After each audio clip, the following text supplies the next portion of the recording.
दिन सुरेश देर रात वीरान हाईवे से गुजर रहा था। आज उसने ऑफिस में कुछ नहीं खाया था और भूखे पेट ही घर की ओर निकल पड़ा।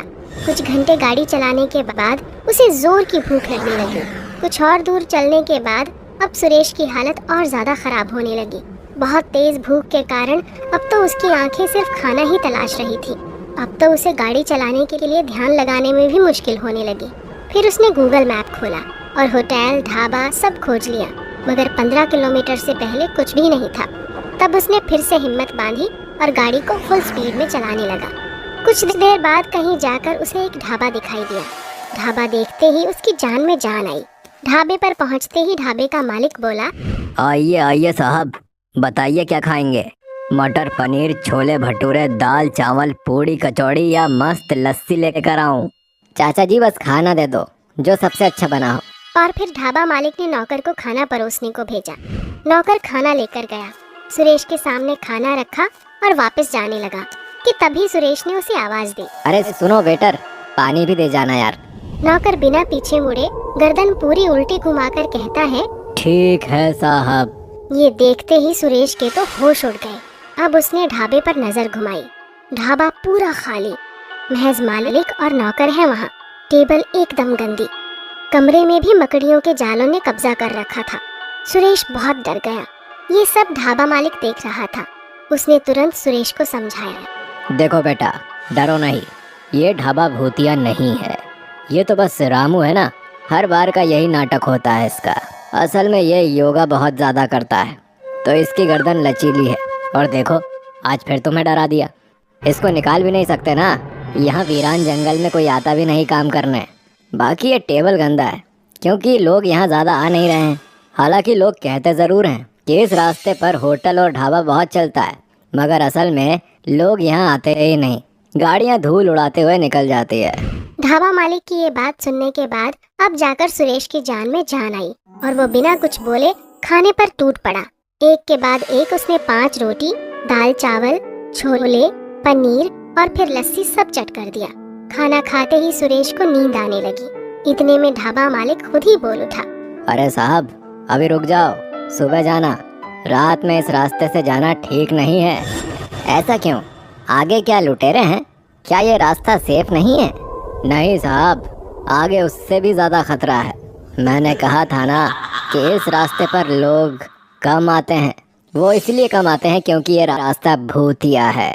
महज 10% लोग ही यहाँ से बाहर निकल पाते हैं, बाकी बेमौत मारे जाते हैं। आखिर ऐसा भी क्या है इस रास्ते पर? इस रास्ते में आगे 50 किलोमीटर बाद एक बड़ा ढाबा पड़ेगा। वहाँ असल में कोई ढाबा नहीं है, वो बस कुछ भूतों का बनाया हुआ भ्रमजाल है।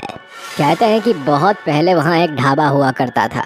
ढाबा मालिक और उसकी पत्नी और उसकी एक जवान बेटी उस ढाबे का संचालन करते थे।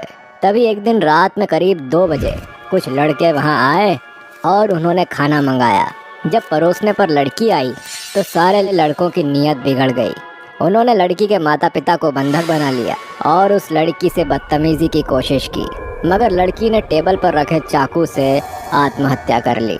ये उसके माता पिता नहीं देख सके, उन्होंने भी ढाबे पर ही खुदकुशी कर ली। ये देख वो लड़के तुरंत फरार हो गए।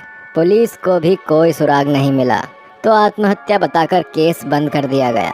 तब से आज तक उस ढाबे में रोज रात वो लड़की और उसके माता पिता उन लड़कों का इंतज़ार कर रहे हैं और हर लड़के को रोककर वो उस ढाबे में ले जाते हैं और उन्हें वहीं उसी चाकू से मार देते हैं। फिर ढाबे के पीछे वाले कुएं में डाल देते हैं।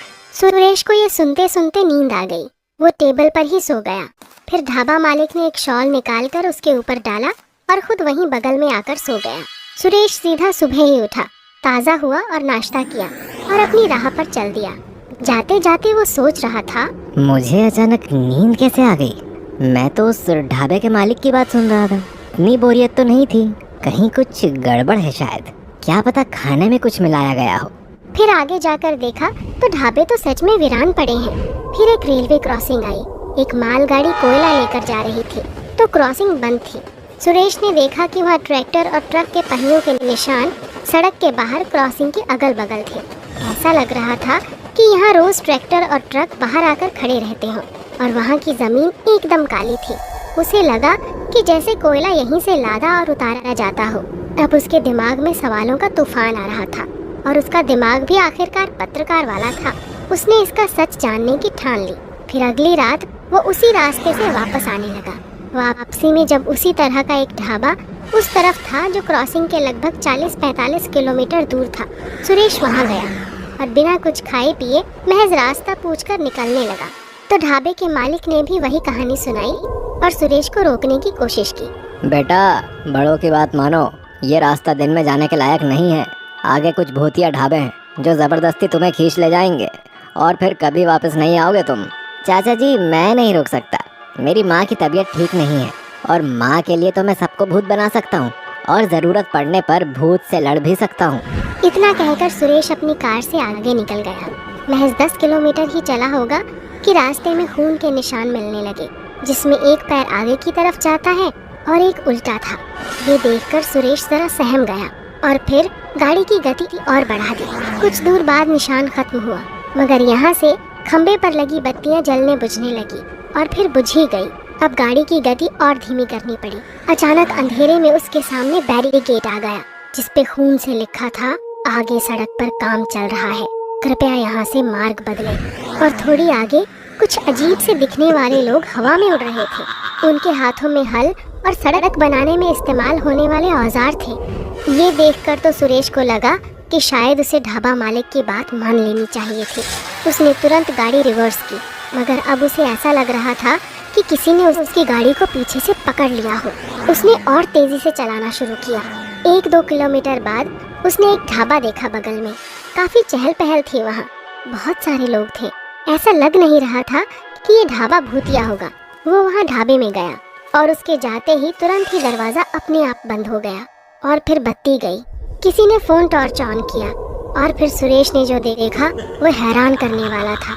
सुरेश ने देखा कि कमरे में बहुत सारे लोग उड़ रहे हैं।